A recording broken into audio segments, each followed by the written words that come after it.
63rd Independence Anniversary of Benin Republic, President Tinubu advocates wider collaboration and cooperation among African nations.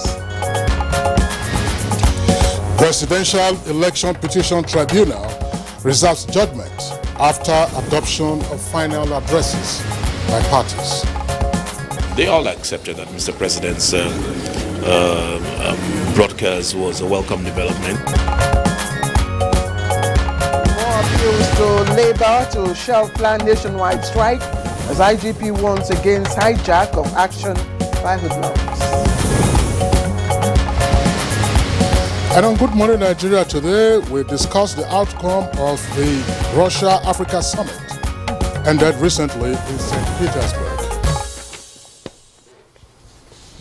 Okay, so the second Russia-Africa Summit held at the St. Petersburg in the Russian Federation between 27th and 29th of last month was yet another attempt to cultivate closer ties between the African continent and Asia and Russia, I beg your pardon. Now, the summit was attended by delegations from 49 African countries with 17 heads of states personally attending. Now, this number is lower than the attendance at the first summit held in Sochi in 2019, where over 40 African heads of state attended. Now, Nigeria's delegation was led by Vice President Kashim Shettima, who participated at the meetings. Now, the Vice President also had side engagements to promote the interests of Nigeria. The focus of the summit was peace, security, and development, which to a large extent, of course, captures the broad areas that African nations are grappling with. All right, and such summits are not new, as many world powers, of course, appear to be scrambling for collective engagement with the African continent. Now, that's in addition to bilateral ties that they share with such individual nations. Now, you may also recall that similar, relationship exists for the US-Africa Forum, EU-Africa, China-Africa, India-Africa, and so many others, which continue to enhance cooperation between the parties in international politics and diplomacy. Now, international relations experts argue that the motives for such engagements with Africa may be curious on the one hand, as Africa still holds large natural resources that the developed world requires for their continuing survival and dominance. Now, yet others say that the intention is probably to recolonize the continent to ensure that it remains where it is and continually dependent on the more advanced economies. But regardless of these views, there is a need for Africa to articulate and push its interests during such summits for the benefits of its peoples.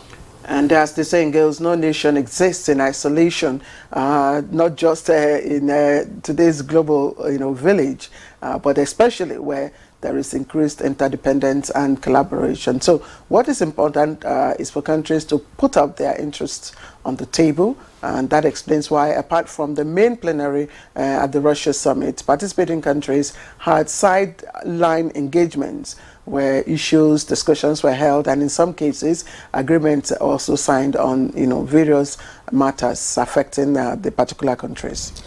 At the end of the summit, the Russian President Vladimir Putin declared that his country and African leaders agreed to promote a multipolar world order and fight neocolonialism.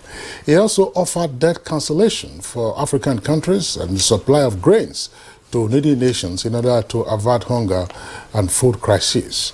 In addition, Russia signaled that it was ready to facilitate the building of manufacturing plants and factories, just as it would like to establish more diplomatic missions on the continent. So what is in it for Nigeria at that conference? Many areas of interest that Vice President Kashim Shettima highlighted, both at the summit's plenary and, of course, during the side engagements. Now, apart from collaboration on food and agriculture, energy investment and infrastructure, there were also issues revolving around the Ajaokuta Steel Rolling Company. We all know that has been moribund for so many years. That was also put on the table. Now, many will recall that the Russians were central to the construction of the Ajaokuta steel plant and have been in talks with Nigeria over the years to revive it and set it on the footpath of production.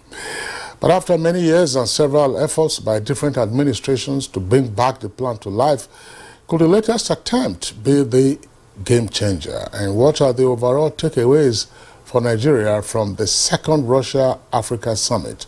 And how can Nigeria ensure that it follows up on the issues that were arrived at in terms of conclusions at the summit? Very apt questions there indeed, Kingsley. What is in it for Russia? What is in it for Nigeria? And indeed, how does Africa stand to gain from this Africa-Russia parley? Well, we will be discussing some of these questions and many more that will be arising from our conversation today on Good Morning Nigeria, as we discuss gains of the second Russia-Africa summit on the program. I am Claire Adilabu Abdul-Razak, and I welcome you to the program. I'm Kingsley Osadolo. I join my colleague and also welcome you to the program. We're live on the network service of the Nigerian Television Authority and reaching you from our headquarters studios here in the nation's capital of Abuja. In the course of the program, we'll have our complimentary segments, and those will be newspaper review and business. For now, we'll take the highlights of the morning news, and here is Olajide Bello. Good morning, Olajide. Good morning, Kingsley. Good morning, Claire. Good morning, Nigerian. Here's the morning news. President Bola Tinubu has again spoke of the need for African countries to work closer and fast-track development on the continent. He said this is our special guest of honor when the Republic of Benin celebrated her 63rd anniversary with a colorful ceremony.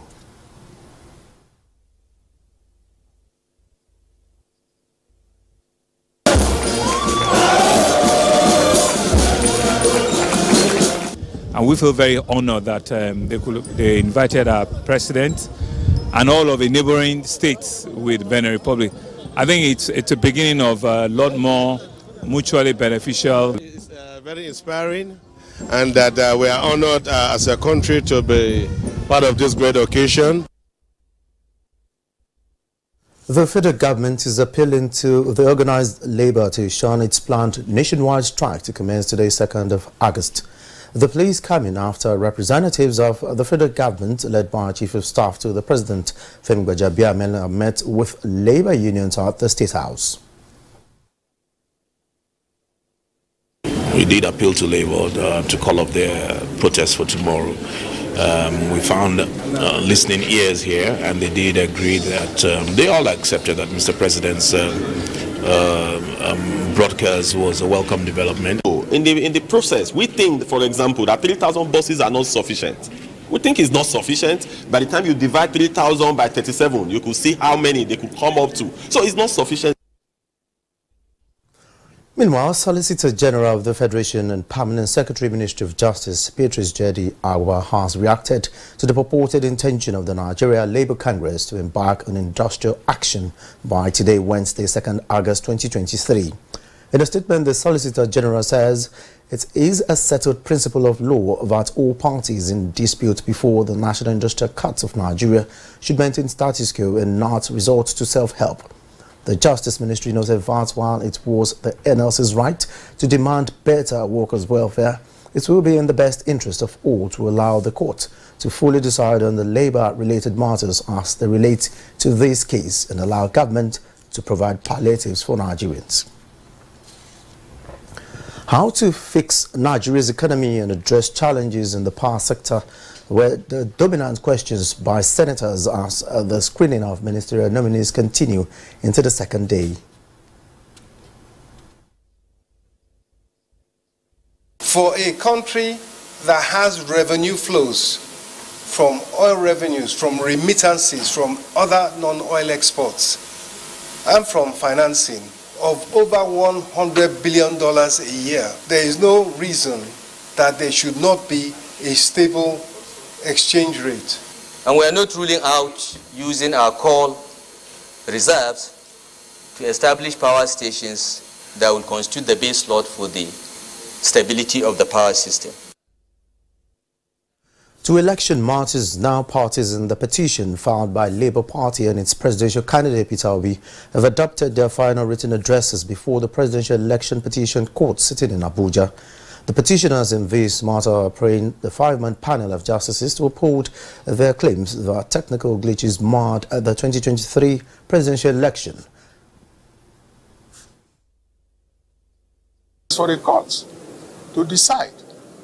So, but what is important is that we sufficiently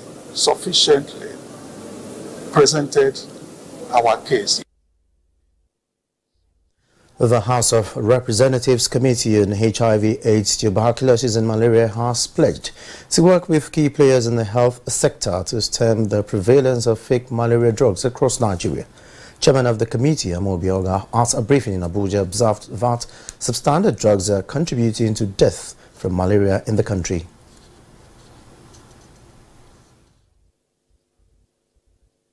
The prevalence of fake malaria drugs will be looked into to avoid further deaths recorded. We will carry out our oversight function to ascertain the role of primary health care in the rollback malaria program. A helicopter crashed in Obakran, Ikeja area of Lagos State. The helicopter crashed into a building at about 3:30 p.m. Tuesday and burst into flames adjacent AP filling station and a commercial bank.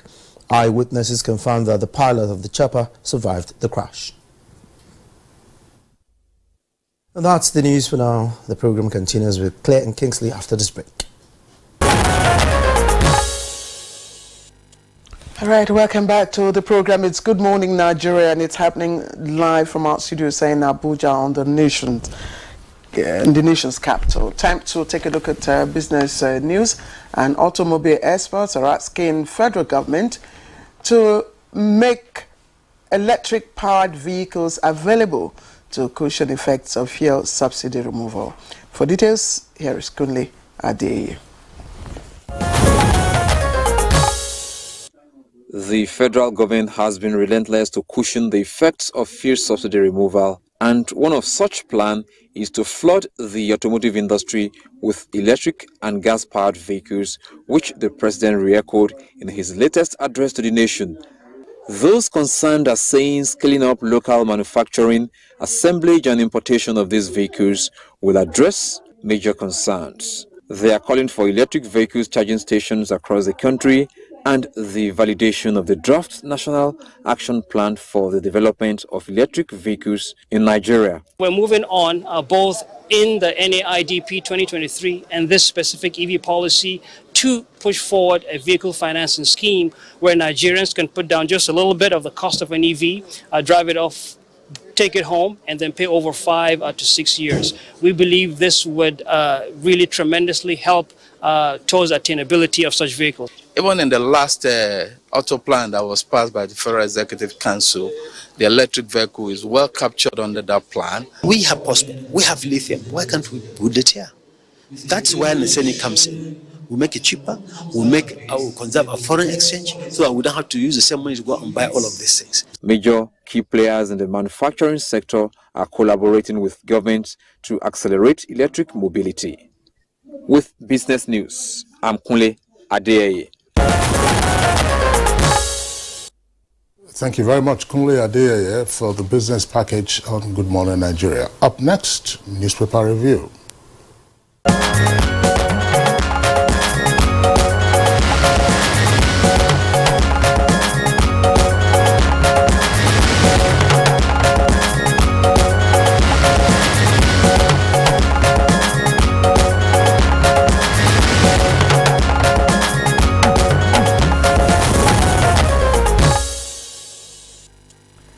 Let's welcome Chukwudi Okolugbaja to do the needful.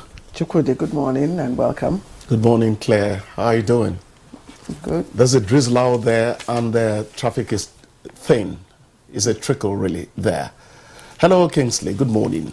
Hello, Chukwudi. Good morning. All right, let's begin by taking a look at the window page of the New Telegraph. New Telegraph, smack in the middle of the page, is the story about what happens today, or beginning from today. NLC to Nigerians, that's the kicker. We have no reason to suspend nationwide protests. IGP orders security beef up countrywide, vows to deal with miscreants. NLC, Tinubu's promises misaligned with current hardship in Nigeria, faults wage review partnership.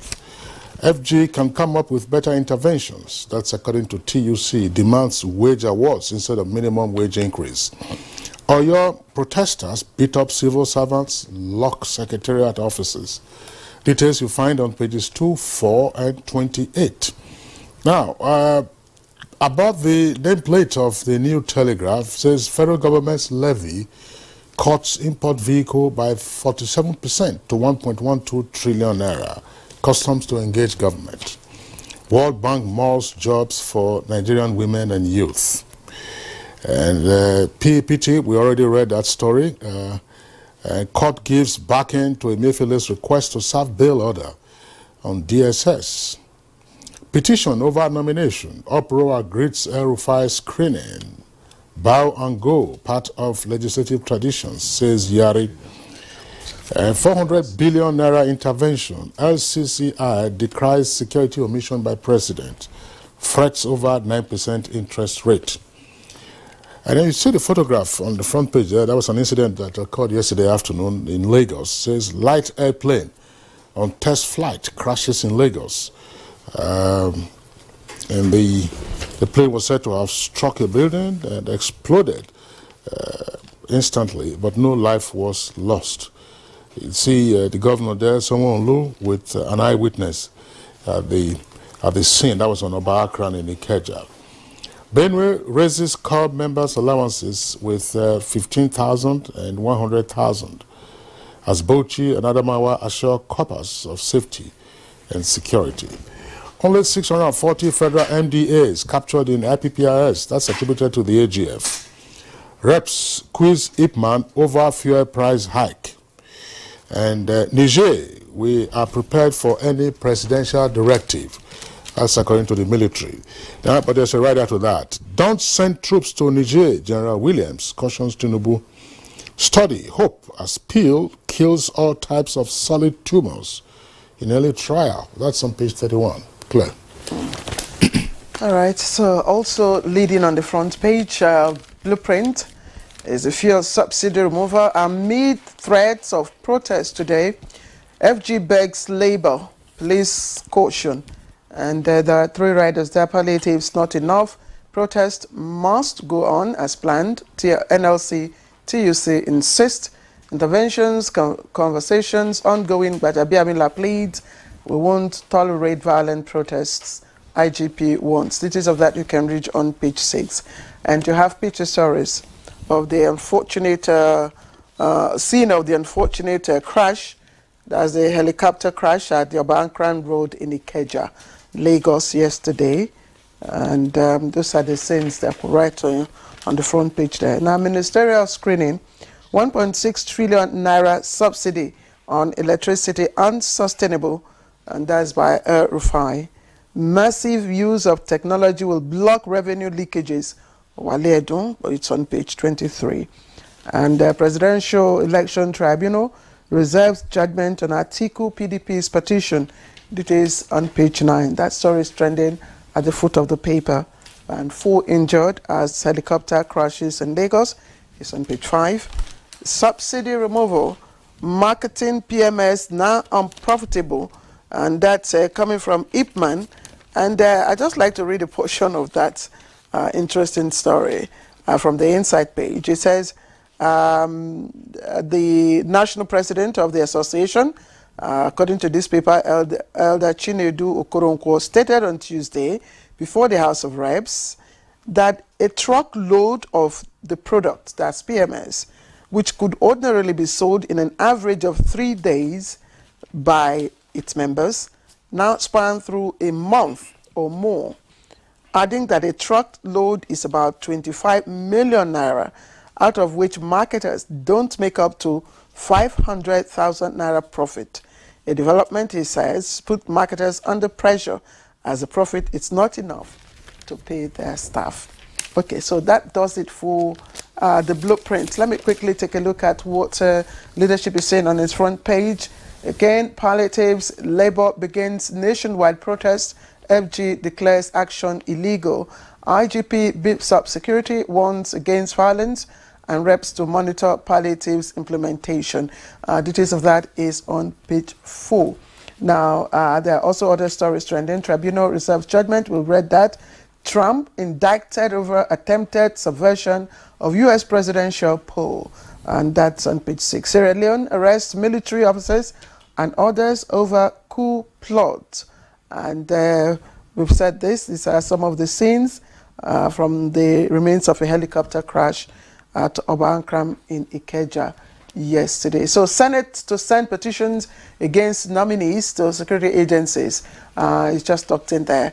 But you can read up details on page 7. Man, that Manufacturers Association of Nigeria wants tougher legislation on illegal mining. Okay, so that's that does it for Leadership newspaper. Chukwudi. Yeah, Claire, thank you. So marketing PMS is no longer profitable. So has the price gone down? No, the profit. Not the price. There's no greenback. The profit. It says what they would normally dispose of within a few days, 3 days, now last 1 month. Let the price go down then. Price is the meeting point of demand and supply. So my economics says, even though it's not very deep. Anyhow, residents defy 2-week sit-at-home call in Southeast. I like this. The major dislocation that sit-at-home has been causing in the Southeast cannot be denied by anybody at all. So I like what is happening. It seems that people are heeding the latest call by the IPOB man, that's Nnamdi Kanu. They are heeding it. And I think that should have happened a long time ago. Southeast commerce is very important to the Southeast and to Nigeria itself too. I like that. So NLC says no going back on the protest. The roads already are feeling it. Traffic is moving in trickles, as I said earlier. Even if NLC has not quite called it a strike, if I'm correct, many workers have seen a golden opportunity to stay away from work.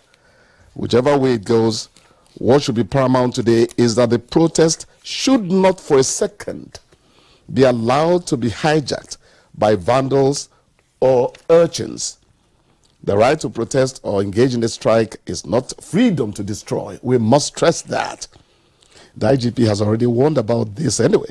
But please, just in case, we pray not though, but just in case the crowd turns unruly, our security men should exercise utmost restraint in terms of the relationship between their fingers and the triggers of their guns. This is very important. Lastly and briefly, an aircraft crash in the middle of Lagos Street. That gives you a creepy feeling. But then that's what has happened to 5 NCCQ operated by Air First Hospitality and Tours on Oba Akron Road, Ikeja, Lagos yesterday. The aircraft on a test flight had 2 passengers. Test flight. Was it human error? Engine trouble? Test flight suggests a new aircraft, but then one never knows. We don't know the details of the state of that aircraft. The good thing is that we're not mourning people. I think that's quite, commendable about whatever the cause is. When things like this happen, a thorough investigation is always necessary. I want to commend the flight record of Nigeria in the past 10 years. It's almost edging close to what obtains in the West. We have not had many crashes in the past 10 years. And I think that's good. Let's work to keep that state of affairs going. On that crash, when you talk about crashes, that's yes. Airlines flying the international space. Because we've had quite a number of crashes, limited to those owned by our security, forces. Quite a number. We are not quite going the military way. So you have to be specific. Because the military, when you say you have to be specific, won't tell you what caused the crash. You wouldn't know what caused it. So let them manage that aspect of it. I'm talking about civil aviation. That's it. I was quite concerned yesterday and even up to this morning about the proper description of the airplane that was involved in that incident yesterday in Lagos. Everywhere you keep reading helicopter, helicopter, helicopter. But what happened was an incident that involved a light aircraft, single engine aircraft, not an helicopter. An helicopter has a rotor, at least one rotor, and sometimes you also have it at the tail. At the tail, yes. That's a rotor. Rotor on top there. Yes, a rotor is at the top or at the back. Some others say it was a jet. I don't know. Was it a jet or was it a propeller aircraft? But certainly, I mean, from the comments that I've read by some officials of the Accident and Investigation Bureau, the Safety and Investigation Bureau, it wasn't an helicopter in the first instance. I think that this characterization is important. The reason I'm saying this is if it was an helicopter, I would have raised concern because Lagos has witnessed a number of helicopter incidents in recent years. In recent years, I mean, there was one helicopter that crashed into a building on Salvation Road in maybe a couple of years ago. Another one also crashed into the lagoon somewhere around Ogudu area. And there was yet another incident that involved, I think the aircraft was struggling. The helicopter was struggling to get to the airport, and unfortunately it lost altitude and then came down. One of the pilots of that helicopter, living here in Abuja, a young man, unfortunately, he lost his life in that particular incident. So I think that characterization is important. From what we are hearing, it's a fixed-wing light aircraft and not an helicopter. Kingsley, thank you, really good for that clarification. And I think, well, we can't really blame the masses. The first thing that they see is, this one a plane, a helicopter. But we should take the blame, journalists, because we are quick to break, the news. And then we break it in pieces. We don't even mind how we break it, So it's good for journalists to, be thorough. You are talking about accuracy. Yes. But the thematic thing here is a crash. But I appreciate what Kingsley, is talking about. And if you look, actually, I don't know whether the cameras can just pick this. I don't know why anybody would make that mistake. Because it looked like a light aircraft. Accuracy is very important. Yes. I saw a video of the last seconds of that crash. It was circulated. Somebody caught it. I'm sure two vehicles. One was a concrete mixer, just going. Another one was a pickup truck, white in color, that just moved and missed the collapsing aircraft at that particular time. It was already in flames. And then there's a filling station that is nearby. Whoa. So, anyone who's familiar with Abuja knows that could have been a scene of conflagration. We also have to praise the Lagos state government, because LASEMA has grown in recent years into a dependable first responder to scenes of incidents, accidents, and crashes and so on and so forth. LASEMA, the officials were there promptly, and that is the way it should be. But in some other states of the Federation, we have heard that they don't even have the structure. Once, a couple of years ago, we were told that in one state we were discussing flooding and its impact. The State Emergency Management Agency had only 2 members of staff. When flooding happened, they were calling NEMA in Abuja, NEMA, come. Okay. And we must also warn Nigerians about this crowd thing. When there's an emergency, you prevent the responders from accessing the venue, speedily and on time to render help to the injured. I saw the crowd yesterday, and I'm like, when will Nigerians learn, the right thing they could actually deny inert bodies supply of oxygen when they come like that. Precisely. The nauseating thing is that they all pick up their cell phones and it becomes a photo opportunity. It doesn't make sense. So-called citizen journalism. It's not journalism, please. Let them stop insulting us. Citizen, they say, it's citizen photoing. Citizen, yeah.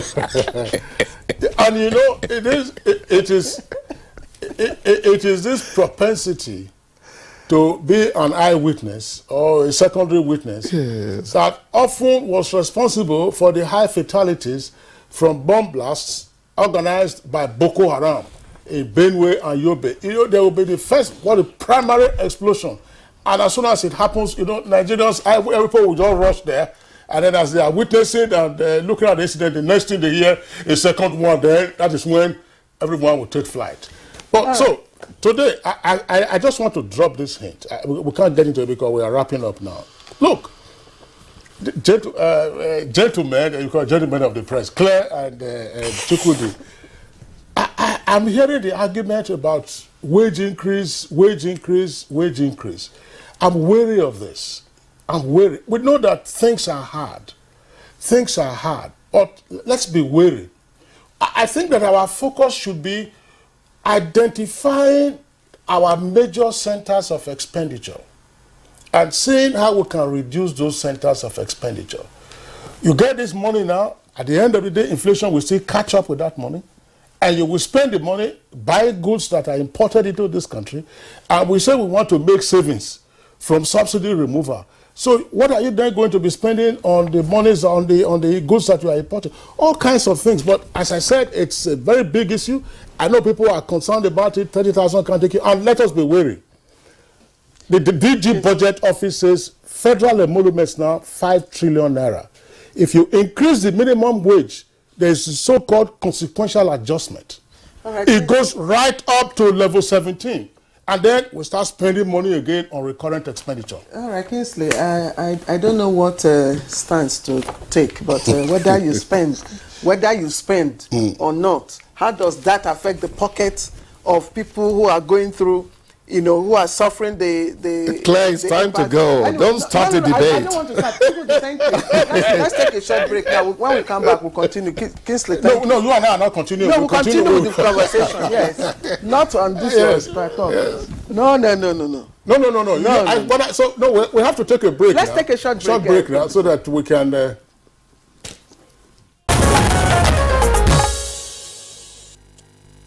All right, welcome back to the program. It's Good Morning Nigeria, and it's happening live here in our studios in Abuja.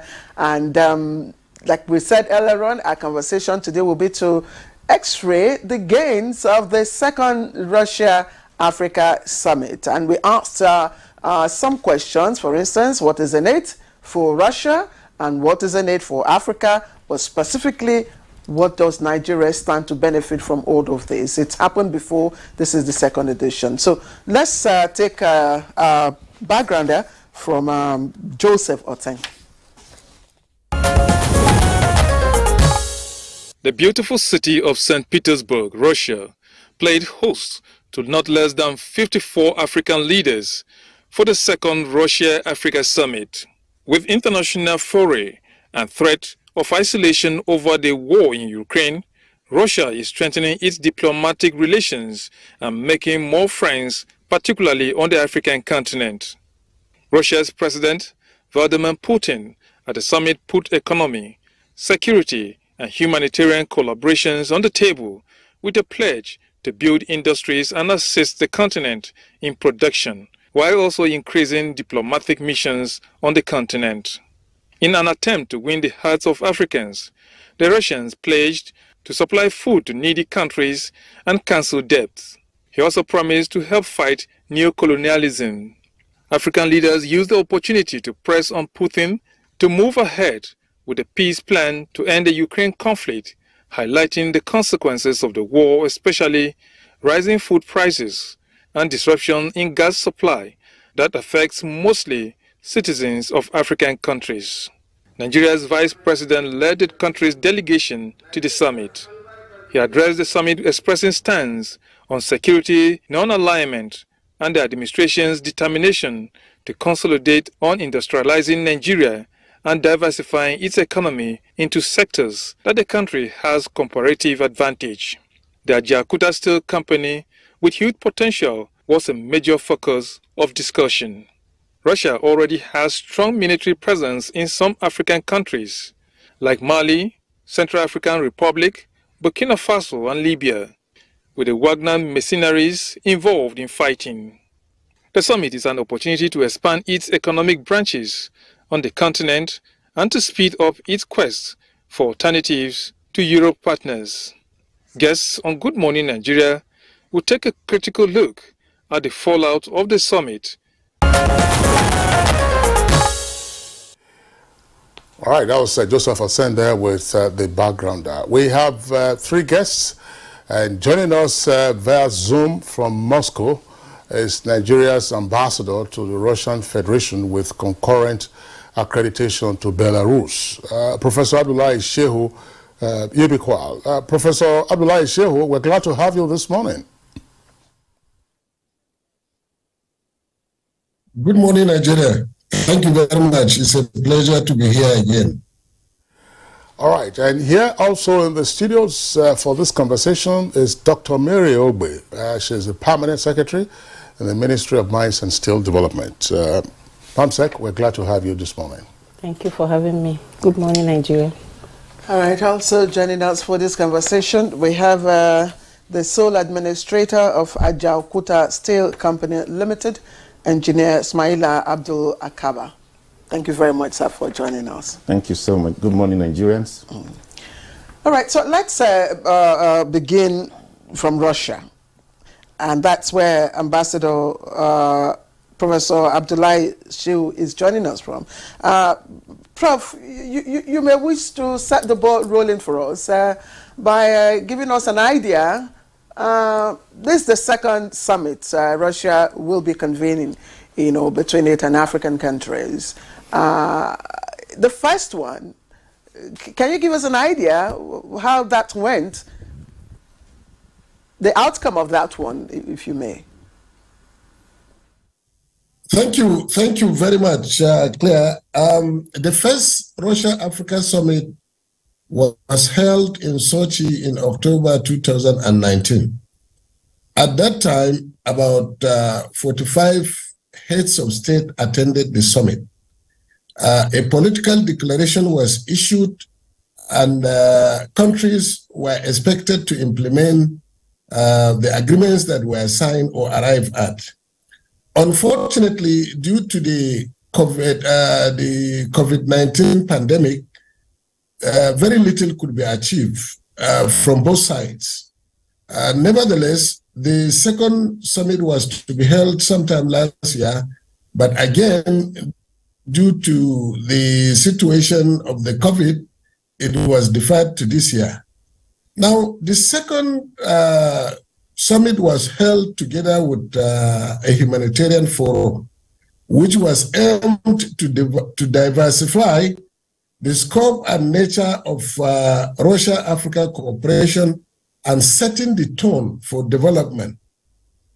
The summit was basically to promote and strengthen comprehensive and equal cooperation between Africa and the Russian Federation in political, security, economic relations, science and technology, cultural and humanitarian spheres.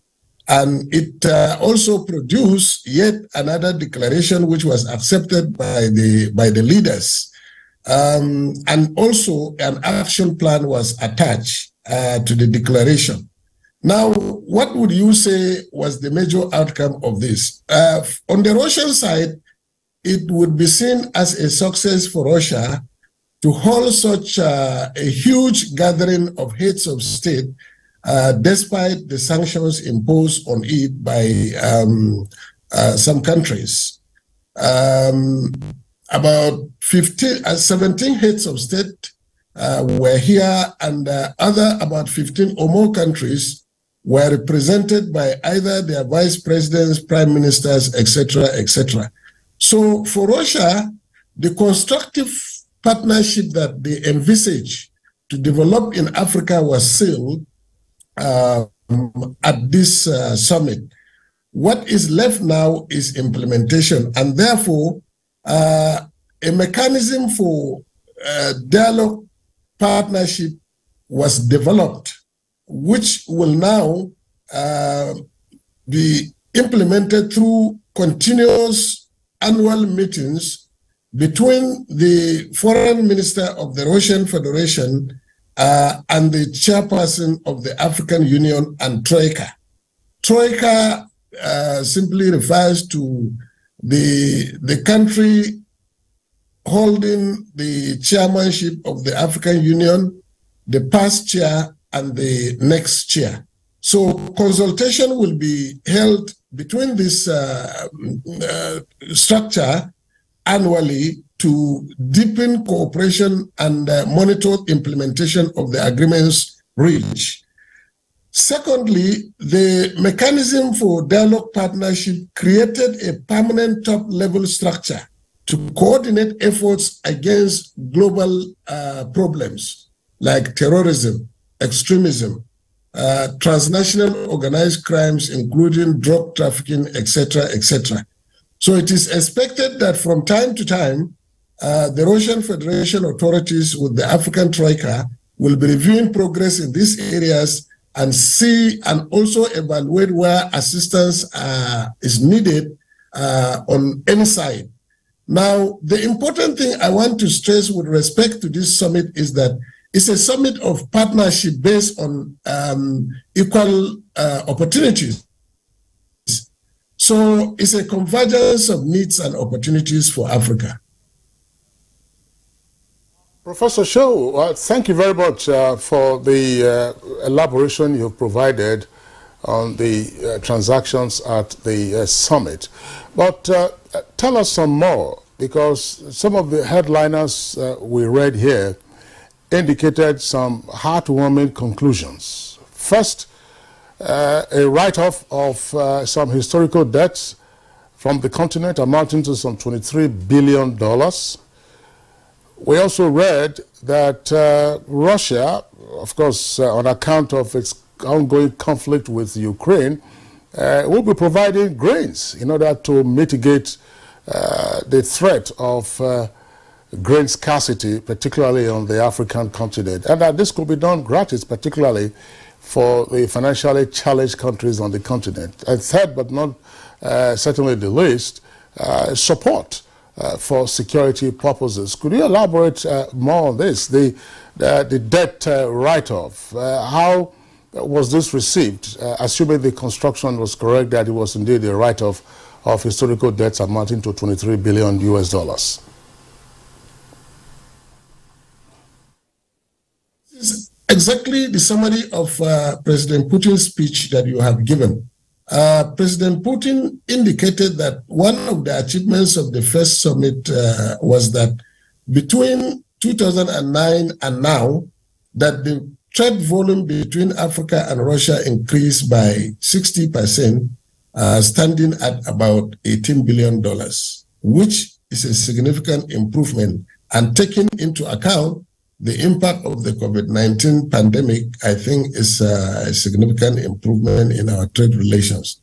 Secondly, he indicated that Russia did not colonize any African country. Rather, Russia is only seeking partnership to support African countries to find common African solutions to African problems. And as part of that, the Russian Federation had forgiven about 20 or 23 billion of debts that were owed to the Russian Federation by some African countries. Well, this is not a new thing. It did not happen today. It happened some past years ago, but this is a welcome development. In addition to that, he promised that he identified the sanction as a major constraint with respect to movement of grains, even though agriculture is not under the sanction list, but the cut-off of logistic chains between Russia and African countries may have created some food shortages that he promised within 3 months to donate millions of tons of agricultural products to some African countries, and he specifically mentioned needy African countries that will be given free of charge, while he also promised that those who will need to buy, they will find an alternative route that grains will go to Africa so that they can effectively cooperate with Africa to address the problem of food shortages in Africa. So in the area of education, he stated that there are about 35,000 African students studying in the Russian Federation. And I can attest to that because 2 weeks ago, I launched a program of recognition for Nigerian students who perform excellently well. We awarded 36 students who got first class in medicine, engineering, and biotechnology, and recommended to our government to harness their skills for national development.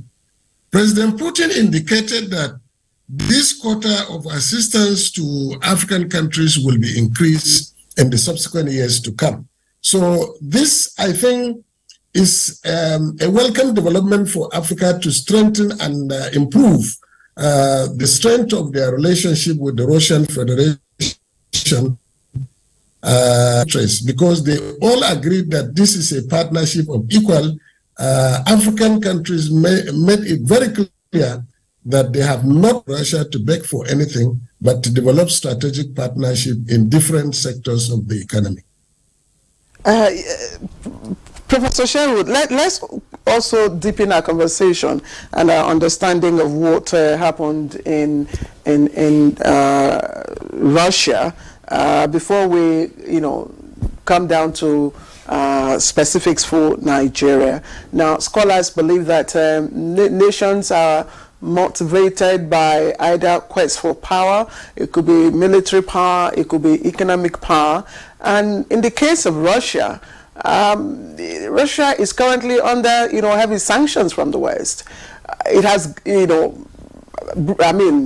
gone out of the grains deal, which would have paved way for, more grain supplies even to those African countries. It says, it's willing to help. And if you look at within us here in Africa, Russia is backing Mali. Russia is backing Sudan, Russia is backing Burkina Faso, and Russia has also shown great interest in what is happening in Niger. Now, these are countries where, we've had some force, take over government. So what specifically is the need for Russia?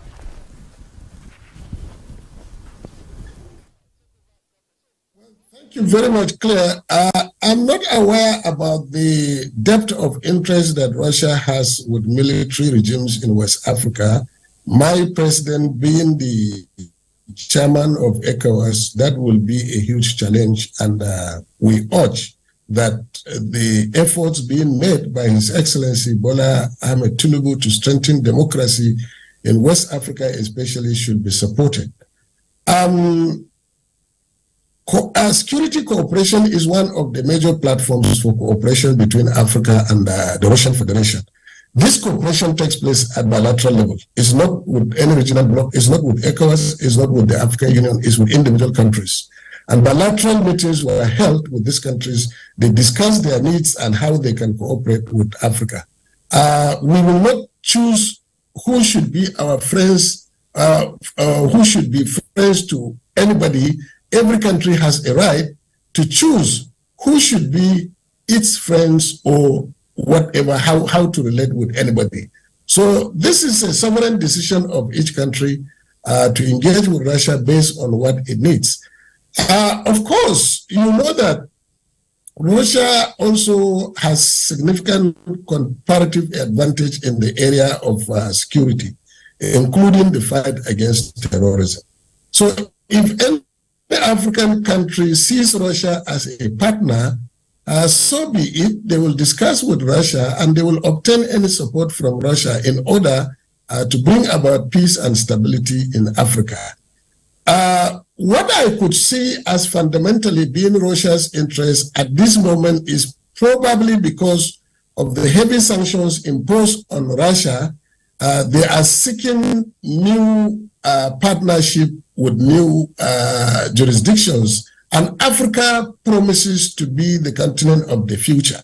The vast resources in Africa, mineral resources, is an excellent opportunity for Russia to provide technology for the exploitation of these resources. In the area of agriculture, Russia also has comparative advantage with respect to the supply of fertilizers and grains, especially wheat. As you know, that Nigeria used to, or it's supposed to be, Nigeria used to import wheat from Russia, both Russia and Ukraine. And if we can have a stable market that can sustain and complement our domestic production, I think that will be a good opportunity. There are other areas of cooperation in steel development that we can explore with Russia.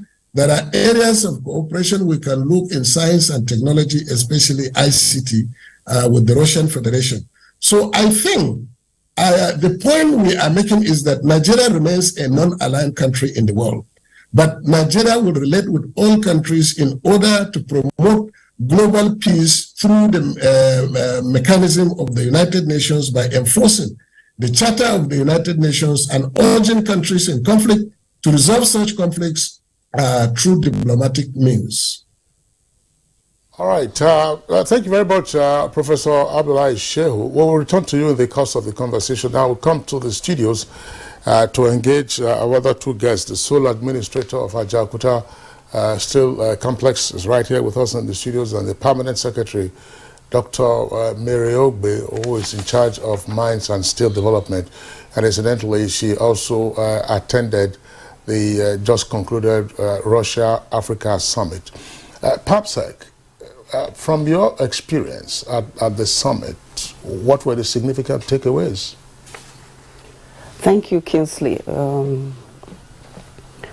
We went there with definite plans and expectations, particularly for the Mines and Steel Ministry. And we got a lot of good responses, which didn't start this summit. In the previous summit, something like that happened. So it was like a build-up on what had happened before. For the mines and steel industry, particularly, we were focusing on the Ajaokuta Steel Company, which you know was built by the Soviet Union then. And as you know, that plant has remained a very big asset to Nigeria that has not been put to use. So this government is one of its major interests, which it has expressed. The Vice President said if getting Ajaokuta Steel Company on ground working is one of it's the only thing they achieve in this period, they would have done so much. So we saw the commitment. We went there to the Russians and we discussed this, and so it's in the pipeline. The other thing is the ASCON, which is Aluminium Smelting Company of Nigeria, which had been privatized before, but Nigeria still has about 15% shares in that company. So we're trying to see also, the government is trying to see how that can come on stream and begin to function. And we also, in the area of wooing investors into the mining sector, because you know, as you know, Nigeria is very rich in mineral resources. More so lithium, which is what everybody is talking about now. So we had those conversations and we were able to talk with investors who are even more interested in coming than we are interested in inviting them. So those were some of the gains that we had as we at the summit. Okay. The sole administrator, of course, is also here with us. Sole administrator of Ajaokuta Steel Company Limited, Engineer Ismaila Abdul Akaba. And indeed, you know, what we heard was that the Vice President said the potential of completing the Ajaokuta Steel Company was in fact the trigger, you know, for the delegation's visit to Russia. Speak to us on that, and what are the areas, what is the magnitude of support we need from Russia? Thank you very much. We would like to thank the Vice President, His Excellency Kashim Shettima, for the leadership provided during the summit. The summit is more of economy and humanitarian, defense and other things. Putting Ajaokuta back into operation is one of the cardinal things we seek with the Russian counterpart during our collaboration. And this cannot be overemphasized in terms of the impact it will make on our people. at this point in time. Break it down. Putting it back into operation. How do you mean? Okay. Is it not functioning? I mean, what is happening there now? Is it dead? No, it's not dead. Ajaokuta was never completed. The principle was on backward integration. The secondary sides were completed to like 99%, but the primary side was still outstanding. So what we're seeking is their collaboration, technical collaboration, to come and complete, modernize, and operationalize the plant. So, and when we do this, it's going to great impact into our economy. The difference between the third world and the first world is steel. Steel development, the advantages cannot be overemphasized. It's a great foreign exchange earner and saver. It brings employment. In the first phase of Ajaokuta, we're going to employ about 10,000 engineers. Those are the technical staff. And this can be done within 2 years. Ajaokuta is supposed to produce on the first phase 1.3 million tons of liquid steel. The second phase, which will also take just 6 months to complete, will guarantee 2.6 million. And on the third phase, which will take another 8 months, will guarantee a total production of 5.2 million liquid steel. These are enormous. In terms of employment, first phase will give you 10,000 engineers. The second phase will give you another 10,000 technical staff. The third phase, by implication, you're going to have about 30,000 engineers to work in Ajaokuta steel. And the non-technical staff, about 60,000 to work within that period. You know the impact that will make. And when we go to downstream, in terms of the company that will be using this product to make cars, iron rod, etc., aluminum sheet, it goes over as employing over 150,000. One thing I like to benchmark on Ajaokuta is a similar plant in South Korea called the POSCO plant. It was built by the Russians within the same period. The last time I checked, they have about 150,000 direct staff and over 500,000 indirect staff. And, you know, they have annual income of about $3.2 billion. Those are the kind of things we're looking forward to. We want to change the narrative of Nigeria. Ajaokuta plant is still very functional. One of the primary responsibilities is that we're able to keep the plant on normal routine maintenance. We're going to preserve the security around that environment. We're going to encourage the staffs. And, you know, everybody, we're waiting, we're prepared. Kesley, you know, when I started hearing about Ajaokuta, it used to be my social studies, and it's still rolling. There were still rolling mills in Casino. No, the Ajaokuta. That's right, yeah. But I know this question, I just, let me put this. 4 years ago, 2019, on this same program, Good Morning Nigeria, I was on set. I'm trying to recall whether my colleague was with me. And we had an interaction with Nigerian officials, including, I'm not sure again whether it was Garba Shehu or Femi Adesina, who accompanied President Muhammadu Buhari to Sochi for the first Russia-Africa summit. One of the conclusions of that summit on the bilateral side was the revival of Ajaokuta. Precisely. I was here. And these positive sentiments that were expressed on that occasion left no one in doubt that this time around, Ajaokuta was going to become reality. And then at the time, the members of the House of Representatives, I recall, they also had a committee. They paid visits to Ajaokuta and indicated that, look, Ajaokuta is something, the benefits that you have talked about now, that Ajaokuta must get off the blocks, that we've been frozen in one spot, as it were, and we must complete it and get the benefits. I'm just saying, 4 years later, we are still coming back to be saying that this is what we're going to be doing. I mean, let me begin with Professor Abdullahi Shehu. Professor Abdullahi Shehu. With the same parameters. Yeah, what happened that apparently nothing happened? I'm not in a position to say everything you need to hear, but I can state clearly that the success or failure in resuscitating Ajaokuta is entirely in the hands of Nigeria. No foreign company, no foreign power can do that for us. Let us look at Ajaokuta from 3 perspectives. The first perspective is the technical perspective, where some people think that Ajaokuta is an old-fashioned technology.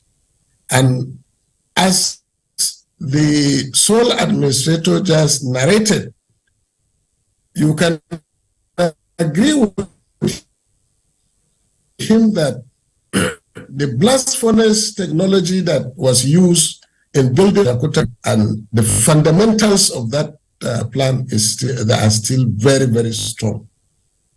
For those who argue that Ajaokuta is old-fashioned, I think they do so either for their selfish interest or they are buying into the conspiracy to take Nigeria backwards. So from technical point of view, I rely entirely with the analysis of the administrator of the Ajaokuta Steel Company. The second dimension to the success or failure of resuscitating that company is political. Political in the sense that there are too many vested interests in Ajaokuta. And unless such vested interests are regulated and moderated, there is no how any effort can succeed in bringing about that company to life. I don't have to mention names, but those who are responsible for handling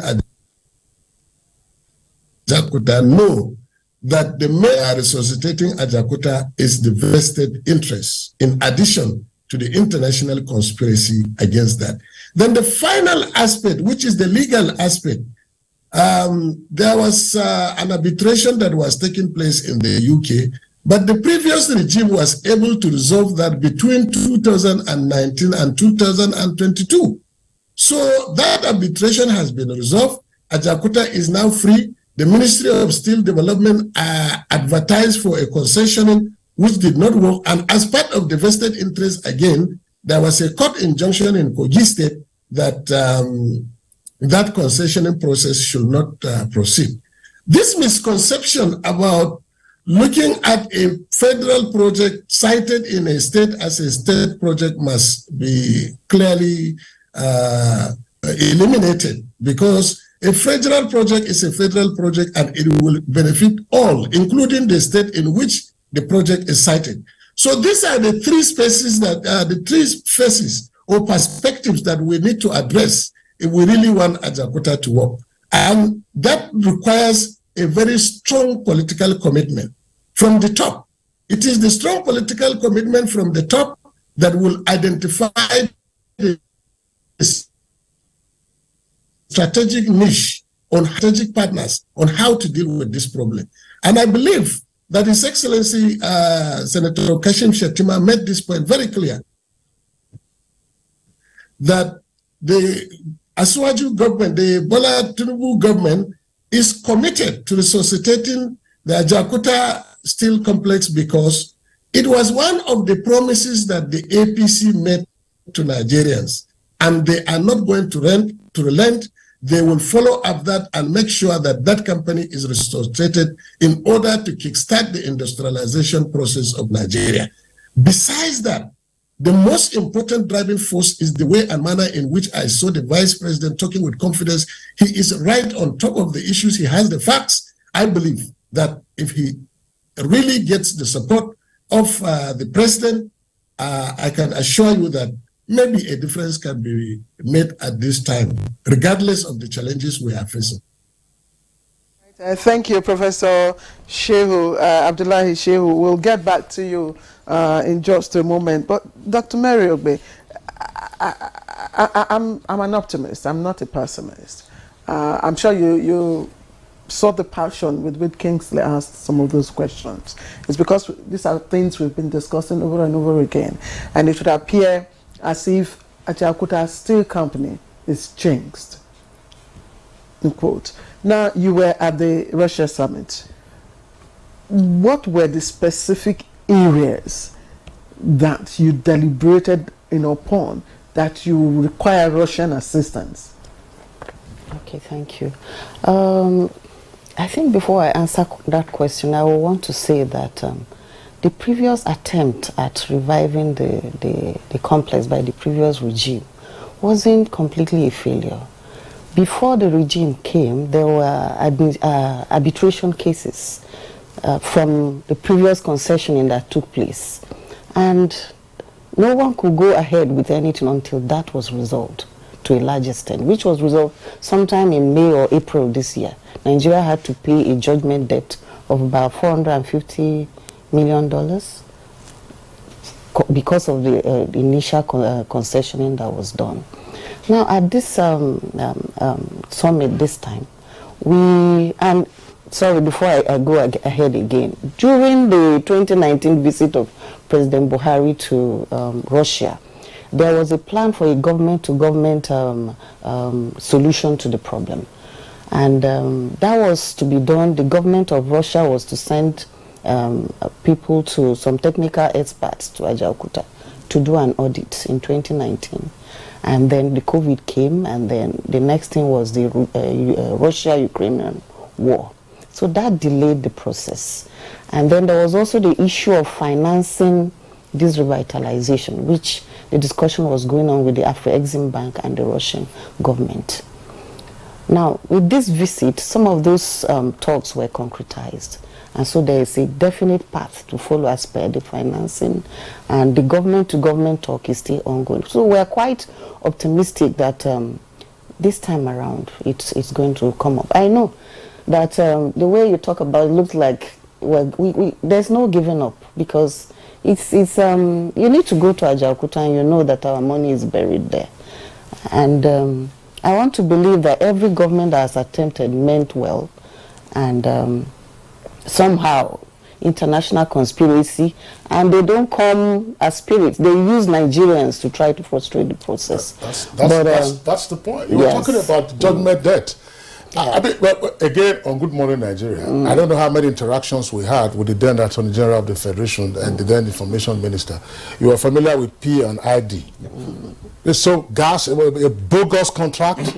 That is to say, a contract that probably shouldn't have been signed in the first instance, because there was nothing on ground. And Nigeria is having to defend, I don't know, but continue, Pam said. Yeah, we're talking about conspiracy and the role of Nigerians. Yeah, so as on this platform, we're also appealing to Nigerians, those not to be allowed to be used by any forces to truncate this, because we stand to gain. There is huge employment gap. There are so many young people graduating, and that is the reason for the insecurity we have. I think it's time that as Nigerians we begin to talk to ourselves. The kind of money you make that you can't even go to a village freely, is that still money? Is that still riches?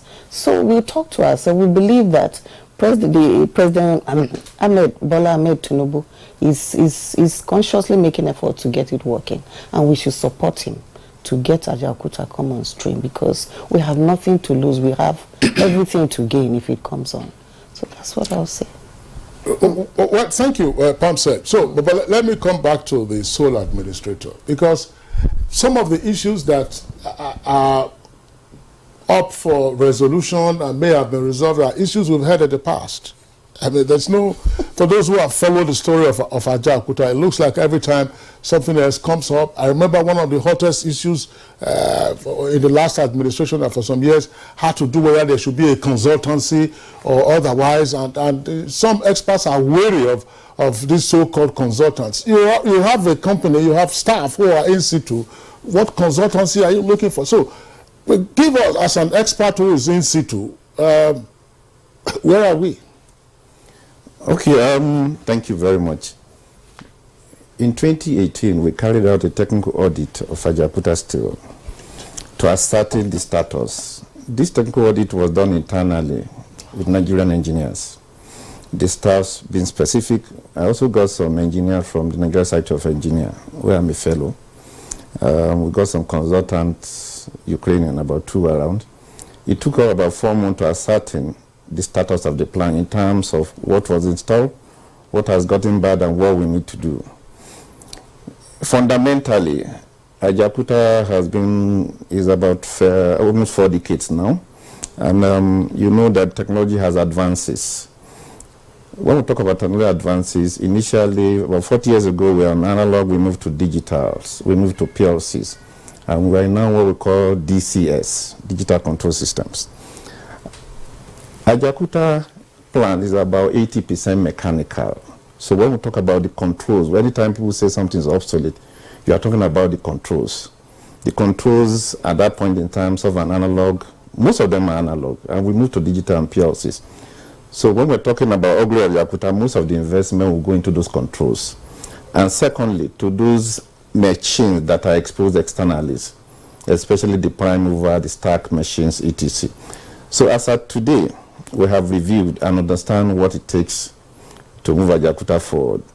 Part of the last regime after Sochi, we were in Egypt, where we met with the TP, the original builders of Ajaokuta, where we exchanged some technical documents. And they actually gave us a proposal that will ensure that Ajaokuta can be selected, made operational in 20 months. So we're quite aware of what it's not a rocket science. It's a heavy investment. It can change the narrative of this country. And like I mentioned to the Vice President in Russia, we can't continue to do the same thing and expect different results. We need to do something differently. Engineer, sole administrator of Ajaokuta, let me throw this in as a reminder, because it must have been sometime last year or the year before, we're having a conversation on our refineries.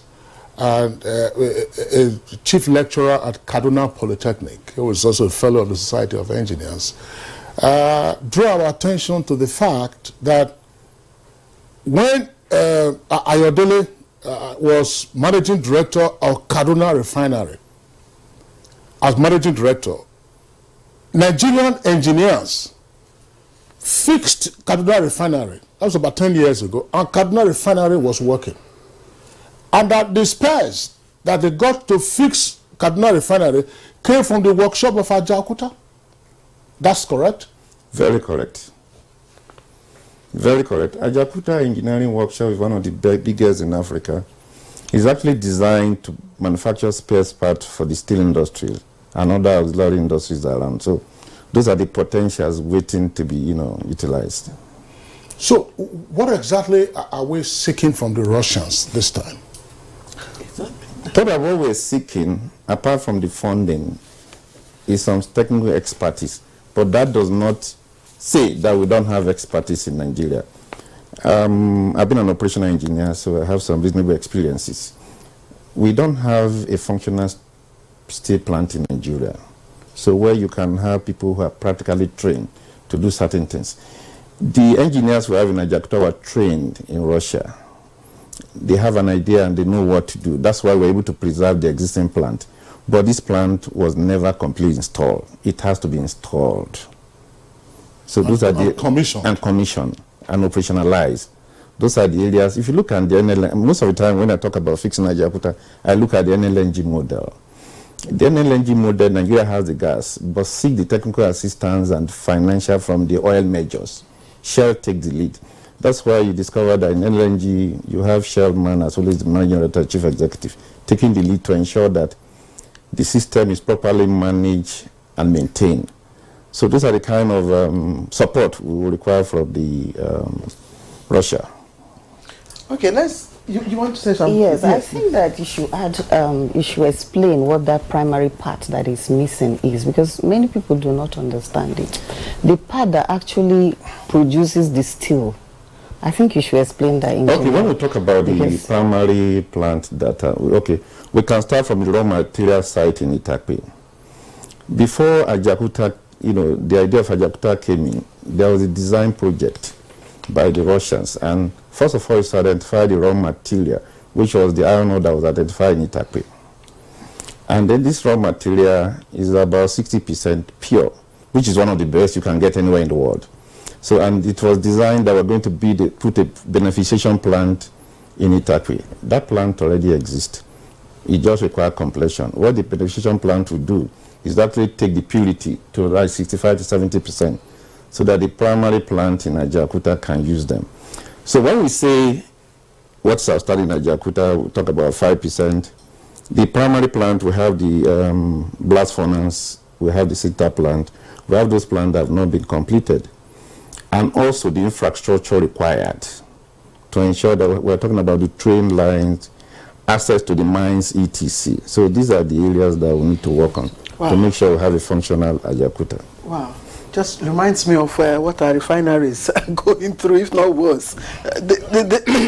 Anyway, It's intriguing, actually, but I think that everyone would be delighted if we could crack their Jakarta knot and then free ourselves because it's lingered for decades and the benefits remain trapped. I think we can crack it this time around, especially with the sense of vigor of the vice president who took the lead, the passion, which is supported by the president Ahmed Tinubu's government. Yes, the VP is passionate and ready to take the lead. And with that, I'm sure we'll be able to make some headway. Nigeria has definitely, because when you looked at the way the vice president spoke, especially when he mentioned Ajaokuta Steel Company, I mean the passion, the desire was written all over his face. I mean, we watched him. But Professor Abdullahi Shehu, I'm going to ask you. Yes, this was a plant built by Russia, then the Soviet Union, of course. At the time, we were told it was almost, completed, but we know what happened. The story is what we are discussing now. But again, we've gone to Russia to seek for help, and Russia itself has a lot, on its table. It's dealing with the Russia-Ukraine crisis on the one hand. It's dealing with heavy sanctions, from the West on the other hand. Do you think that Russia is in a state at the moment to really render the kind of help that we are asking of it?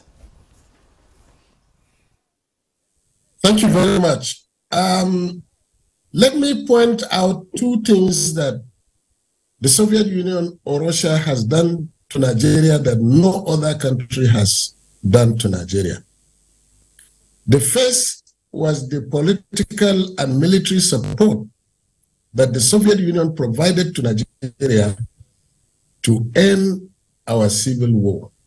And that is why Nigeria is Nigeria today. We cannot forget that. The second is the economic support that Russia or the Soviet Union provided to Nigeria. After the war, General Yakubu Gowon visited the Soviet Union in 1973 when they kickstarted the discussion about what Nigeria wanted. And Nigeria told the Soviet Union that they wanted to industrialize. And steel development was identified as the springboard for industrialization. And that was how the Ajaokuta Steel Complex was conceived under the 5th Development Plan and was implemented by the Shagari administration. So these two things, I can tell you that no other country has provided to Nigeria.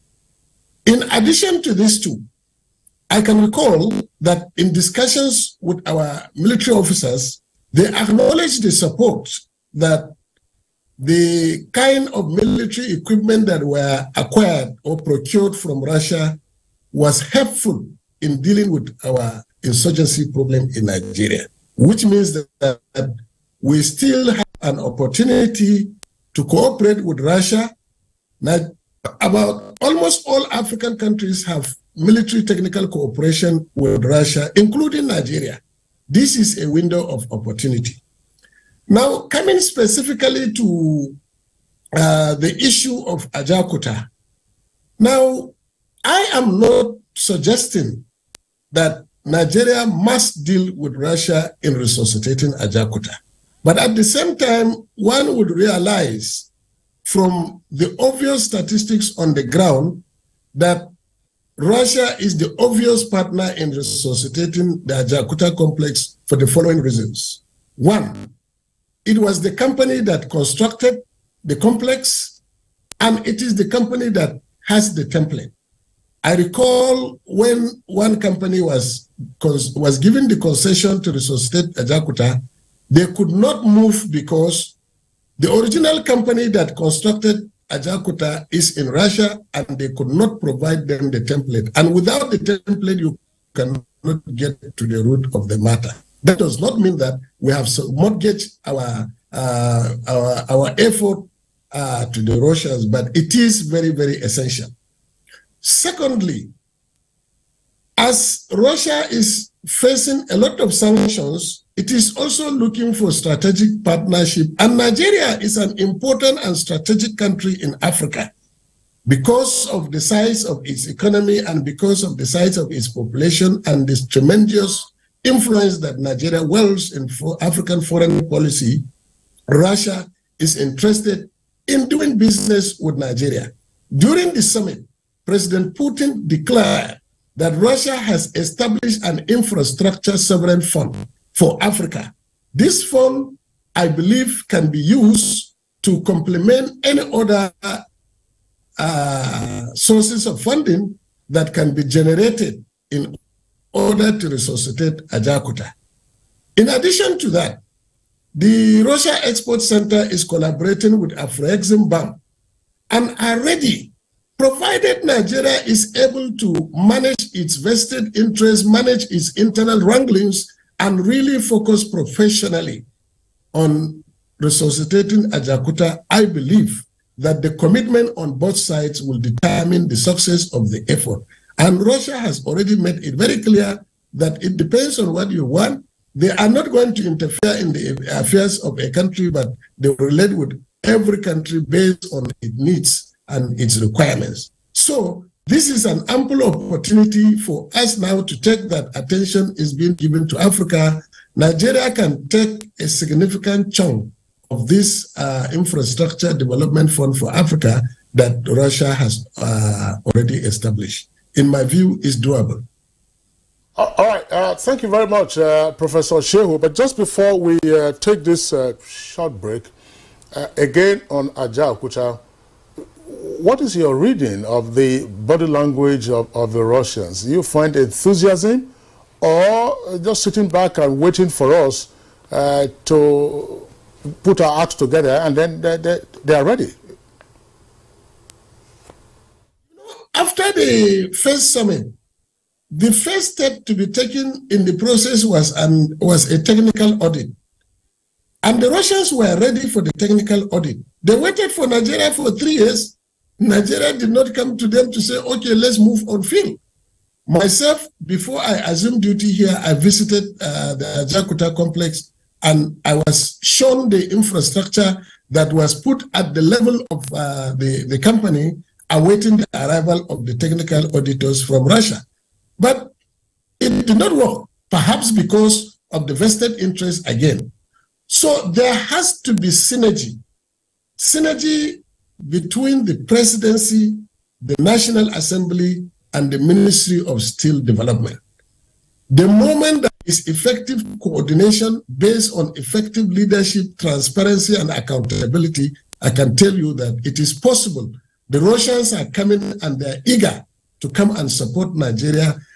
This approach, in my view, would better be carried out on the government-to-government agreement, because if we get it government-to-government, we have the possibility of harnessing a lot of resources that can help. Even without resources from outside, I can tell you that with genuine commitment and with the technical audit conducted by our own engineers in Ajaokuta, Nigeria can fix this if we are able to overcome the international conspiracy to draw Nigeria backward. Professor Abdullahi Shehu, thank you very much. PAMSEC, Ministry of Mines and Steel Development and Sole Administrator of Ajaokuta, and our viewers, you're watching Good Morning Nigeria on the network service of the Nigerian Television Authority. We'll take a short break now. When we return, we'll be getting into the concluding segment of the conversation.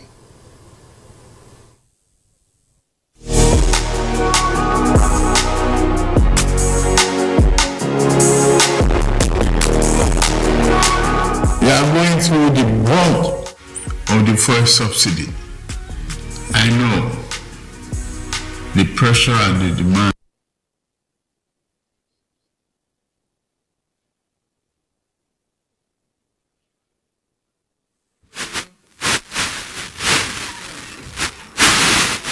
Sorry for technical issues. That's what technology does to us. So you're still watching Good Morning Nigeria live on the network service. Let's take that break. When we come back, we will continue with our conversation. All right, welcome back once again. If you've just joined in, you're watching Good Morning Nigerian. We're looking at the gains from the Africa-Russia summit, of course, which our Vice President, Senator Kashim Shettima represented our president. And we have our guests right here in the studio. I don't know, Professor Shehu said, fine, it's good to engage, Russia on a government-to-government basis, but he's also emphatic about the role Nigerians, ourselves have to play in the whole of this. And I don't want to ask you, I'm going to ask the sole administrator. In all sincerity, do you think government should continue funding Ajaokuta? No, provided we can do the needful and privatize Ajaokuta as soon as practicable. That's why we're going through this process of government to government. It's going to go into the private hands, private competent hand.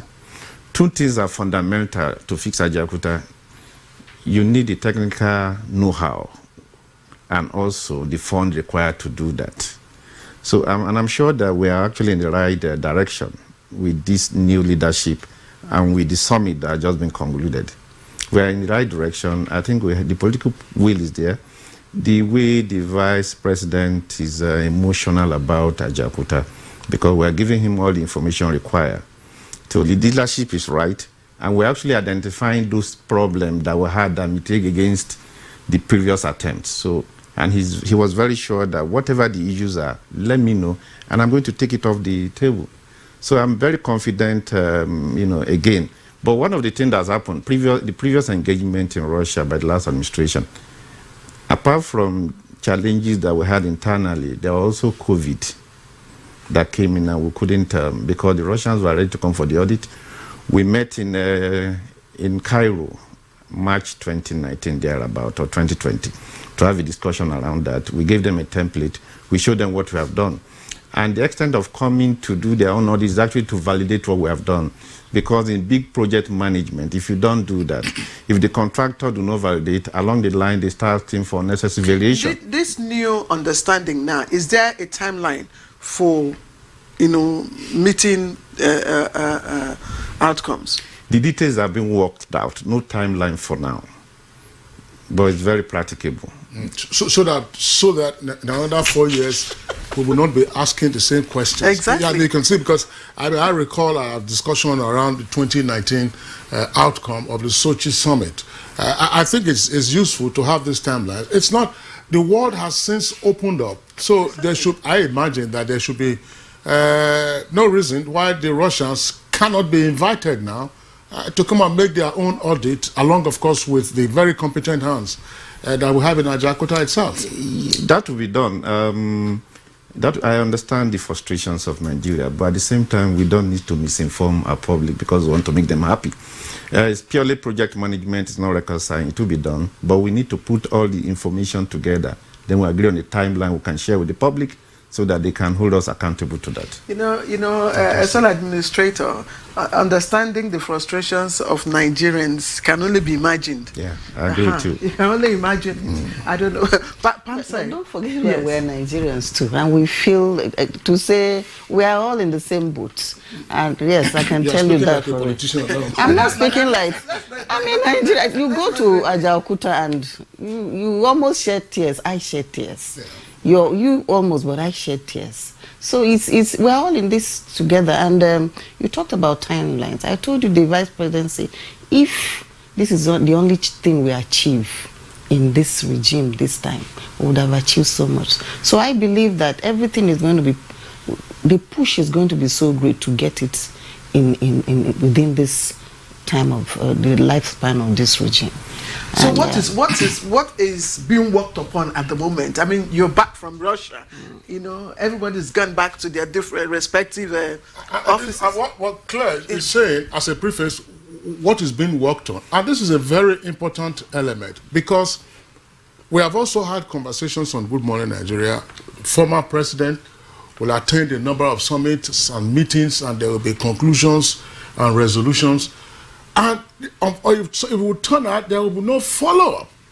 Ambassador Lolo, who was the Permanent Secretary, Ministry of Foreign Affairs, was our guest some weeks ago, and I raised the same question. What happens that you don't seem to have follow-up accordingly to the resolutions for what we are supposed to do? MDAs are busy operating in silos. Okay, I can assure you there is a follow-up meeting already. We came back, most of us came back from Russia on Sunday, Monday. And as at yesterday, there's a working committee already.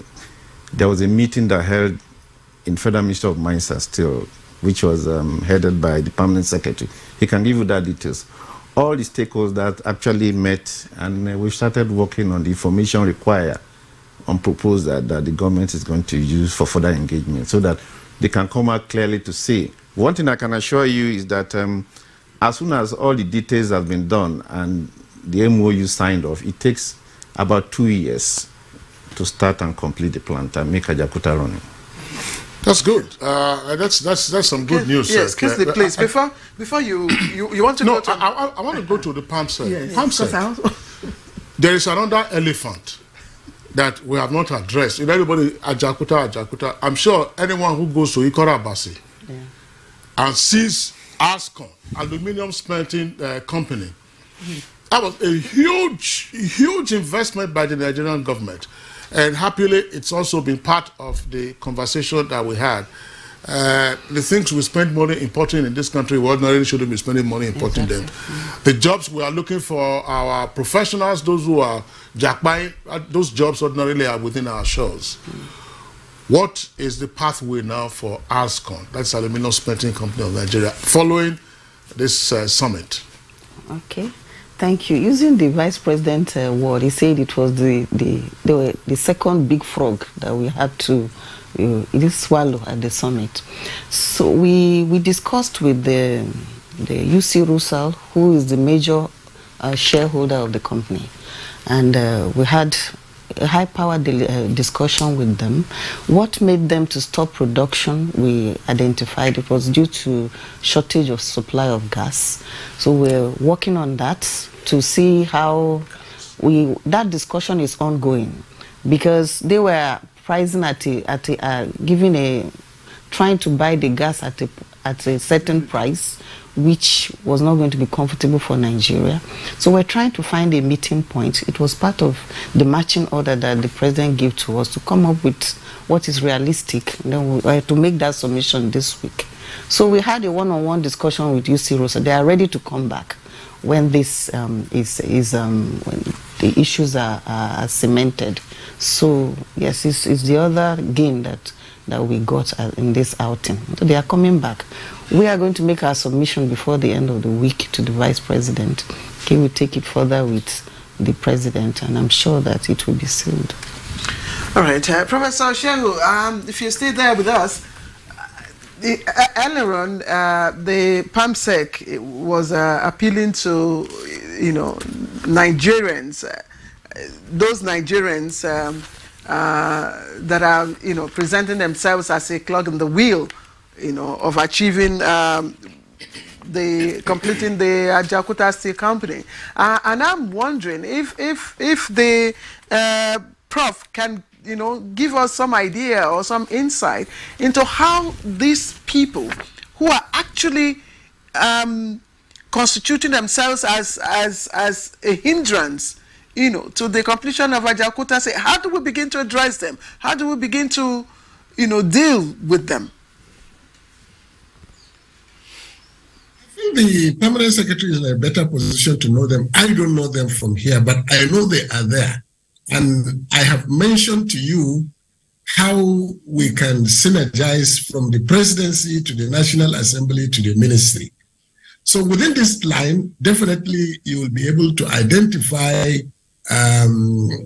those who can make things happen and those who cannot make things happen. And one will not claim to be perfect in a situation where everybody has meaningful contribution to make. So in my view, if I were to start Ajaokuta, the first pillar I will put in place is to put an effective anti-corruption framework in place so that you will clearly define vested and conflict of interest. people who are involved, anybody with a conflict of interest, you identify and advise government to remove such a person. With that anti-corruption framework in place, I believe that there will be effective monitoring on a regular basis with regard to the progress being made, the obstacles being faced, and what should be done. As Kingsley said, one of our problems is that when we go out, sign agreements, negotiate certain things with other countries, we don't effectively follow up. So follow-up is very, very important. And for that anti-corruption unit or the process of implementing that project to work, there has to be a strong commitment from the top. Because it's the strong commitment that will say, hey, we mean business this time around. It's not business as usual. And once the signal is communicated to everybody, we must do it. The important thing is Nigerians have to understand that this is something of national interest. And everybody is interested in taking what he can get from it. Of course, you can be interested in taking what you can take from it, but put the national interest over and above your interest and it will work, I can assure you. Professor Abdullahi Shehu, thank you very much for your recommendation. And incidentally, you were Director General of GIABA. That is the anti-corruption agency set up in West Africa before you were appointed ambassador to Russia.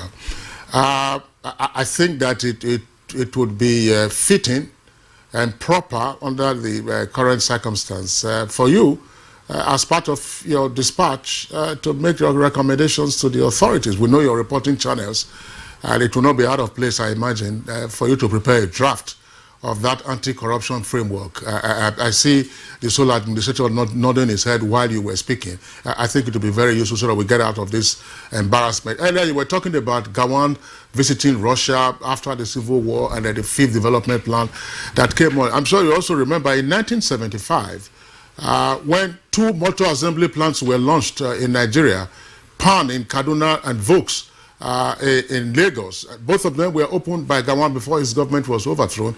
The desire was that within 10 years, no less than 85% of the parts required for the construction of vehicles, including flat sheets, will be available in Nigeria. But of course, we know what the story has been. But very quickly, Professor Shehu, I wouldn't know whether the issue of refineries came up at all. Again, the former administration, there was a summit attended in Saudi Arabia, and there was a lot of talk about Aramco, how Aramco was a profitable NOC, that's the National Oil Corporation, and how the example was going to be useful to us, and so on and so forth. But down the line, we know where we are. So did the issue of refineries come up at all? And what role we could ask the Russians to play, if any, because they're one of the leading refiners also in the world. In my understanding, one of our main problems is that we talk big and act little. We need to really focus and do what is needed for our country. Again, I am emphasizing the issue of following up. So even if this administration is going to achieve the only two things we have discussed, Ajakuta Steel and the Alson project, I think they would have leapfrogged Nigeria more than 50 years in our development objectives. However, as you have asked with respect to refineries, cooperation in oil and gas is one of the main thrusts of our cooperation with Russia being a member of the OPEC Plus. As you know, Russia is the second oil-producing country in the world and the first gas-exporting country in the world. They have experience and comparative advantage in this area, too numerous for Nigeria to avail itself of. It depends on what we need. Fundamentally, during this summit, there was no specific discussion with regard to construction of refineries, but there were meetings that were held with major oil companies, the Gazprom, that is like the equivalent of our NNPC. There was a meeting that was held, and the outcome of that meeting has been reported to the Vice President. I believe he will take a decision as to where we shall go in that direction. Apart from Gazprom, there are other major oil companies in Russia that are almost the equivalent of NNPC.